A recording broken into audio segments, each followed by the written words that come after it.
आज हम आए हैं कुलपूरा, जो कश्मीर के ज़िले कुलगाम में ये गांव है। यहाँ हम बात करेंगे मुदस्सिर रहमान डार से। मुदस्सिर एक खुद से सीखे हुए आर्टिस्ट है। चाहे पोर्ट्रेट हो, स्केचिंग हो, ड्राइंग हो, इन सब में इसने महारत हासिल की है। एशिया बुक ऑफ रिकॉर्ड्स में मुदस्सिर को ऑलरेडी ग्रैंड मास्टर का टाइटल मिला है और इंडिया बुक ऑफ रिकॉर्ड्स में इसको फीट अचीवर का टाइटल मिला है। मुदस्सिर अपने आर्ट के थ्रू सोशल इश्यूज़ हो, ड्रग एडिक्शन हो या और कोई सोशल इशू हो, उनको हाईलाइट करते हैं। और रिसेंटली इसने एक और अपने आर्ट में इंक्लूड किया है कि अपने माहौलियात एनवायरनमेंट को कैसे हम प्रिजर्व करें, उसके मैसेज को ये अपने आर्ट के थ्रू लोगों तक पहुंचाते हैं। आइए इस कहानी में देखते हैं मुदस्सिर का काम और उनसे बात भी करते हैं।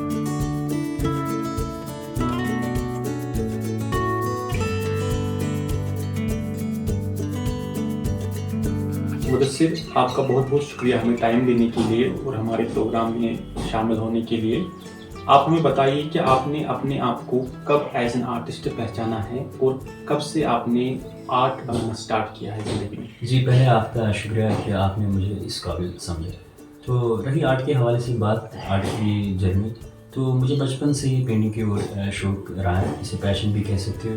तो अगर बात करें उस टाइम की, जब से मैंने ये ड्राइंग्स वगैरह, उस टाइम ड्राइंग्स स्केचेस वगैरह, तो घर वालों का कहना है आपकी एज तकरीबन 6-7 साल की थी, तकरीबन 3rd-4th से लेकर आपने ये पेंटिंग्स वगैरह स्टार्ट की।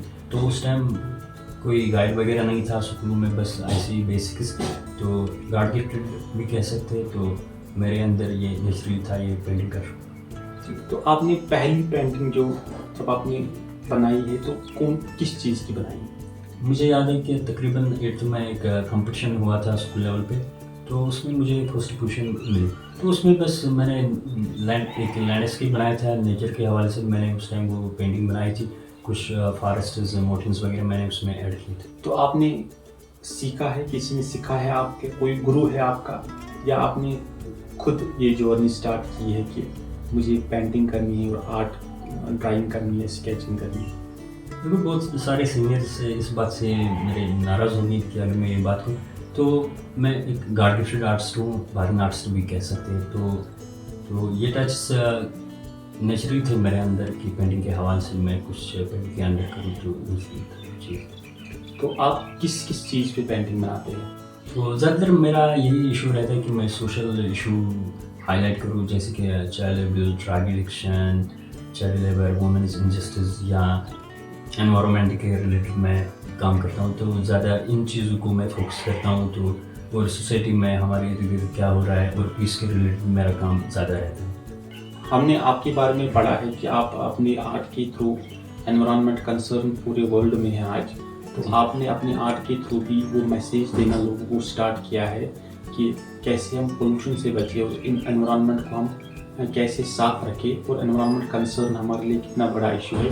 तो मतलब कैसे आप कर रहे हो अपने आर्ट के थ्रू एक लोगों को मैसेज देना, किस तरीके से आप करते हैं? जी, मैंने हाल ही में एक पेंटिंग बनाई, उसका नाम मैंने लिव पोर्ट्रेट आर्ट रखा है। यानी कि मैंने पोर्ट्रेट उसके थ्रू क्यों बनाने स्टार्ट किए, यानी कि पोर्ट्रेट को लोग नोटिस करते हैं, हाँ इसको ये बनाना आया, जैसे कि गांधी जी, रविंद्रनाथ टैगोर, अल्लामा इकबाल या APJ अब्दुल कलाम या बहुत सारे पोर्ट्रेट। तो मैंने इनके ऊपर काम करना स्टार्ट किया, लेकिन लीफ के आर्ट। मेरा कंसेप्ट लीफ के थ्रू, यानी कि गो ग्रीनरी को आम करना, यानी कि सोसाइटी में जो हो रहा है पोल्यूशन वगैरह या हमारे लंग्स के लिए ज़रूरी जैसे साफ़ हवा की है, तो इसलिए मैंने ये ग्रीन कंसेप्ट मैंने सोच के हर एक नोट्स करे आर्ट के थ्रू।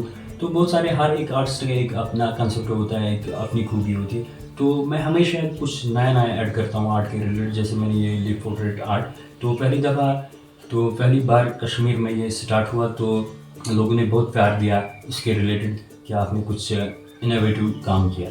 आप आज तक किन इवेंट्स में या एग्जीबिशन होती है जैसे आर्टिस्ट पार्टी, कहाँ आपने पार्टिसिपेट किया, नेशनल लेवल पे या लोकल लेवल पे? जी, अगर डिस्ट्रिक्ट से स्टार्ट करें तो डिस्ट्रिक्ट के लेवल पे 3 times art star district promote art and culture, या उसके बाद मैंने Jammu Kashmir creative arts academy में मेरी पेंटिंग्स डिस्प्ले हुई अमृतसर में, या गुजरात आर्ट फाउंडेशन के थ्रू चंडीगढ़ में मेरी पेंटिंग डिस्प्ले हुई, अमृतसर में।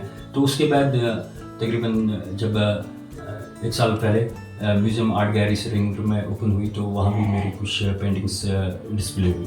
आज तक आपको कौन सी रिकॉग्निशन मिली है, कोई अवार्ड मिला है या कोई जो आप हमसे शेयर कर पाओगे? जी, रही बात अवार्ड्स की, तो अवार्ड्स लाइफ में आते रहते हैं, छोटे हो या बड़े। रेस्पेक्ट होता है, इज्जत होगी, चाहे छोटी हो या बड़ी।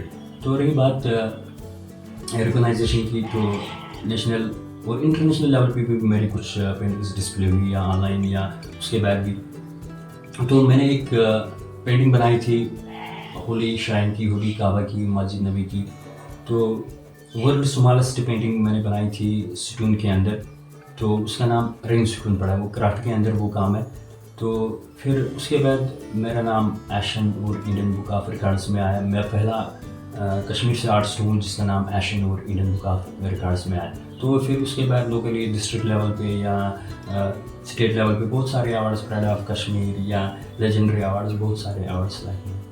तो आप ज़्यादातर किस टाइप के आर्ट बनाते हो, पोर्ट्रेट या कंटेम्पोरेरी या क्लासिकल, किस मतलब आर्ट की तरफ आप ज़्यादा वाबस्ता? ज़्यादा मेरा एब्स्ट्रैक्ट कंटेम्प्रेरी एक्सप्रेशन आर्ट रहता है, तो मुझे इसमें एक फ्रीडम से मिलती है, तो मैं इसके रिलेटेड ज़्यादा काम करता हूँ। एब्स्ट्रैक्ट हर कोई एक एब्स्ट्रैक्ट आर्ट अंडरस्टैंड नहीं कर पाता। जैसे कि मैं पोर्ट्रेट्स भी बनाता हूँ, लैंडस्केप्स भी बनाता हूँ, तो बहुत सारे मीडियम्स रहते हैं जिनके अंदर मैं काम करता हूँ। तो मेरा ज़्यादा शौक इसी चीज़ के ऊपर है, एब्स्ट्रैक्ट एक्सप्रेशन या कंटेम्प्रेरी आर्ट, इसके रिलेटेड। तो आप बैकग्राउंड में क्या है, एजुकेशन, क्वालिफिकेशन या बाकी फैमिली बैकग्राउंड, क्या आप इस आर्ट से आपको फाइनेंशियल सपोर्ट मिलता है या आप और कुछ करते हो अपनी लिविंग के लिए? जी, आपने सही बोला। अगर आर्ट के हवाले से बात करें, आर्ट इमेजिनेशन और क्रिएटिविटी के ऊपर डिपेंड करता है। जैसे कि आप एकेडमिक हो लेकिन आपके अंदर क्रिएटिविटी है नहीं, तो आप ज़्यादा आगे नहीं जा सकते। मैं मानता हूँ कि एजुकेशन इसमें ज़रूरी है, यानी कि इसमें एक बाज़ाब्ता तौर पर डिग्री ले जाना। तो रही बात टैलेंट की, अगर टैलेंट की बात करें, जैसे एक पोइट होता है, राइटर होता है, तो इनके अंदर खुद की क्वालिटी होनी चाहिए, एक इमेजिनेशन, एक क्रिएटिविटी, तो फिर ये आर्ट के ऊपर ज़्यादा काम कर सकते हैं। तो अगर फाइनेंस की बात करें तो सपोर्ट उतना एडमिनिस्ट्रेशन से या किसी एनजीओ से नहीं मिला। जितना भी मैं करता हूँ तो खुद के लेवल पे, और घर वालों ने मुझे बहुत सपोर्ट किया इसके लिए। तो आपका फ्यूचर प्लान क्या है, मतलब क्या आप इस आर्ट में रहना चाहते हो, और मतलब क्या चाहते हो आप इस आर्ट के थ्रू, आप क्या करना चाहते हो? बस मैं यही चाहता हूँ, मैं गवर्नमेंट से यही रिक्वेस्ट करता हूँ, या डिस्ट्रिक्ट एडमिनिस्ट्रेशन जितने भी अदारे आर्ट के रिलेटेड है, बस आगे आए, हम जैसे लोगों को सपोर्ट करें। मेरे अंदर भी ये आर्ट का फ़न है, तो मुझे भी सपोर्ट करें, मैं भी इस अपने आर्ट को आगे लेकर चलो नेशनल या इंटरनेशनल लेवल पे। लेकिन बस सपोर्ट मिलना चाहिए।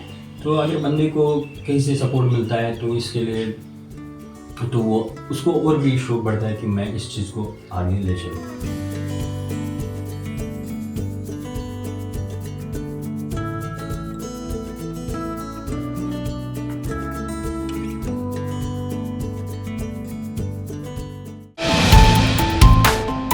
जो है आपके आसपास, आपके शहर का खास, वो दिखाएगा आपको DNN 24, आपका अपना डिजिटल न्यूज नेटवर्क। तो फिर कीजिए लाइक, सब्सक्राइब और फॉलो।